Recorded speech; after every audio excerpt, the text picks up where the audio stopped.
warahmatullahi wabarakatuh. Halo semuanya, kembali lagi kan saya Silviana Dewi dari kelas 11 di KT 4. Pada kesempatan kali ini saya akan membahas tentang routing.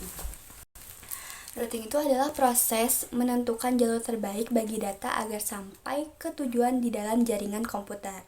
Proses ini dilakukan oleh router yang bekerja pada lapisan jaringan atau network layer dan menggunakan tabel routing sebagai panduannya. Routing terbagi menjadi dua jenis, yaitu routing langsung, di mana data dikirim antar hasil dalam jaringan yang sama, dan routing tidak langsung yang memerlukan router sebagai perantara antar jaringan. Berdasarkan cara konfigurasinya, routing ini dibagi menjadi 3 jenis.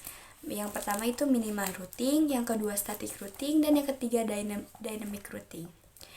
Minimal routing digunakan pada jaringan sederhana. Static routing dikonfigurasikan secara manual oleh administrator, cocok untuk jaringan kecil dan stabil, namun sulit dikelola jika jaringan bertambah besar. Nah, sedangkan dynamic routing bekerja otomatis menggunakan protokol routing untuk memperbaharui tabel rute secara berskala, sehingga lebih efisien untuk jaringan besar meskipun memerlukan sumber daya lebih tinggi. Nah, kita lanjut ke pembahasannya. Protokol routing ini dibedakan menjadi dua kelompok, yaitu Interior Gateway Protocol atau IGP dan Exterior Gateway Protocol atau EGP. IGP digunakan di dalam satu sistem administrasi jaringan atau autonomous system. Contohnya RIP, IGRP, EIGRP, dan OSPF. EIRP menggunakan algoritma distance vector dengan batas 15 hop. EGRP dan EIGRP dikembangkan oleh Cisco dengan algoritma yang lebih canggih dan konvergensi cepat. Sedangkan OSPF menggunakan algoritma instant atau Dijkstra digunakan untuk menentukan rute terpendek.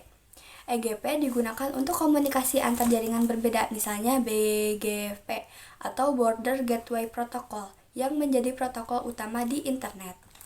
Nah, secara umum terdapat dua algoritma routing utama, yaitu distance vendor vector dan distance.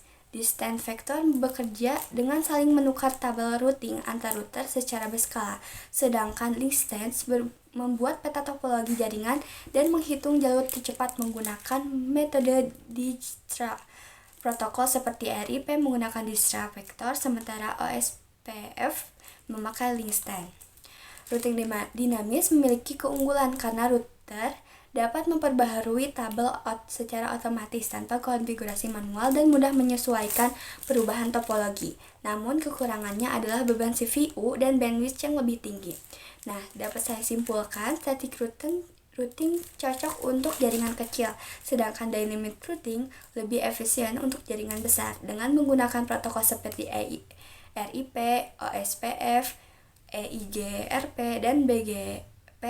Router dapat saling berbagi informasi untuk menemukan rute terbaik, sehingga pengiriman data dalam jaringan menjadi cepat, efisien, dan stabil. Mungkin cukup sekian pembahasan yang dapat saya sampaikan. Mohon maaf apabila ada kesalahan dalam pengucapan dan penyampaian. Assalamualaikum warahmatullahi wabarakatuh.